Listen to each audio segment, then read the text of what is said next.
সকাল সকাল ঘুম থেকে ওঠা কতটা যে কষ্ট সেটা বড়রাও যেরকম বোঝে ছোটরাও সেরকম বোঝে। আর সেই ওঠাটা যদি হয় শীতের সকালবেলা সেটা তো আর বলার বাহুল্য নেই। তো যাই হোক, এখন সকালবেলা বাচ্চা উঠে গিয়েছে, বাচ্চাকে নিয়ে স্কুলে যাচ্ছি। আর আমাদের এই সাইডটা একদম গ্রাম্য প্রকৃতির মতো মনে হয়। আর শীতের সকালবেলাটা মানে ওয়েদারটা এতটা ঠান্ডা সুন্দর, মানে ভালো লাগে কি বলবো। তো এখান থেকে নিয়ে যাচ্ছি বাচ্চাকে স্কুলে। স্কুলে যাওয়া মাত্রই বাচ্চা অ্যাসাইনমেন্ট আছে, পিটি আছে। তো এখানে যেই যখন এগুলো করে বাচ্চা বেশ খানিকক্ষণই সময় লাগে, যেহেতু ইংলিশ ভার্সন বাংলা ভার্সন দুইটা একসাথেই থাকে। দুটো করতে করতে বাচ্চা তো ওইখানেই একটু মোটামুটি ক্লান্ত হয়ে যায়। তো যাই হোক, ওখান থেকে আবার বাচ্চা ক্লাসে যাবে। তো এই যে মাদের যে সকালবেলা হলেই একটা ডিউটি, মানে কি বলবো।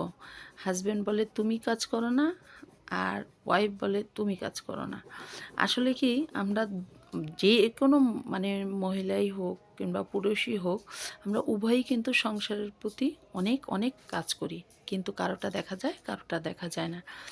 এই যে আমাদের মেয়েরা সেই সকালবেলা উঠে হাজবেন্ডদের যেভাবেই বিদায় দিই, তাদের বিদায় দিয়ে তাদের সংসারটা দেখা, তাদের বাচ্চা কাচ্চা দেখা, তাদের বাচ্চা কাচ্চার পড়াশোনা, সব কিছুই কিন্তু একটা মায়ের উপরেই সব কিছু থাকে।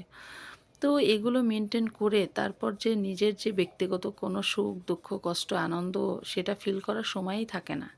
তো এখন জানুয়ারি মাস চলছে, বাচ্চাদের খেলা চলছে স্কুলে। আর সেই ছোট্ট ছোট্ট বাবুরা মানে কি সুন্দর সুন্দর, মাশাল্লাহ মাশাল্লাহ, এক একটা যে কি খেলা। আর ওরা যে কতটা জ্ঞান বুদ্ধি নিয়ে মানে এই খেলাগুলো যে মানে করতেছে কি বলবো। তো আমার দেখতে খুবই ভালো লাগছে। এখানে হচ্ছে প্লে গ্রুপের বাচ্চাদের খেলা হচ্ছে। আর ছোট্ট ছোট্ট বাবুরা যে বেলুনটা যে পার করে মানে ওখানে যাওয়া, কি বলবো। তো এটা হচ্ছে আবার ঝুড়ি, মানে বল কুড়িয়ে নিয়ে ওখানে যাওয়া। মানে এই যে খেলাগুলো, লাইন মেনটেন করা, বলগুলো গুছিয়ে নেওয়া। আর এই যে স্যারটা মানে কতটা কেয়ারিংভাবে ওদের যে বুঝিয়ে দেয়, মানে এতটা গোছানো আর এতটা টিপটাপ, কি বলবো। তো এখানে এক একটা ধাপের এক একটা খেলা হয়, এক একটা ক্লাসের। এখানে আবার হচ্ছে ব্যাগ গোছানো। তো এখানেও আমি ভাবছি যে বই খাতা ঢুকিয়ে নিলেই হয়, কিন্তু না, এই খেলার ভিতরেও অনেকটা টুরেস্ট আছে। তো যাই হোক, এখানে এই ব্যাগ গোছানো খেলার পরেই আসে কাপ খেলা, যেটা হচ্ছে আমার ছেলের আর কি ওয়ান গ্রুপ, তাদের খেলা। তো এই যে খেলাগুলো যে কি সুন্দর, এক একটা খেলা মানে দেখে অবাক। আমি এরকমভাবে দেখিনি, অনেক স্কুলেই অনেক খেলা হয়। তো যাই হোক, মজার ছলে ছলে অনেক খেলাই হচ্ছে, বাচ্চাদের জ্ঞান মেধা সবই হচ্ছে। আমার ছেলেও এখানে দাঁড়িয়ে গিয়েছে খেলার জন্য। তো যাই হোক, ও অবশ্য আজকে যেহেতু বাছাই পর্ব, ও এখানে সেকেন্ড হয়ে গিয়েছে। তো দেখি 3 তারিখে ফাইনাল খেলা কি হয়। আর কি বলবো, আসি সব কিছু মিলিয়েই। আর মেয়েদের কষ্ট মেয়েরাই বোঝে, ছেলেদের কষ্ট ছেলেরাই বোঝে। আসলে আপনার কষ্টটা আপনিই বুঝবেন, সেটা আরেকজন বুঝবে না। তো যাই হোক, 3 তারিখে হচ্ছে ফাইনাল খেলা। আর দেখি রবিবার দিন পিঠা উৎসব হবে, স্টল দেওয়া হবে স্কুলে।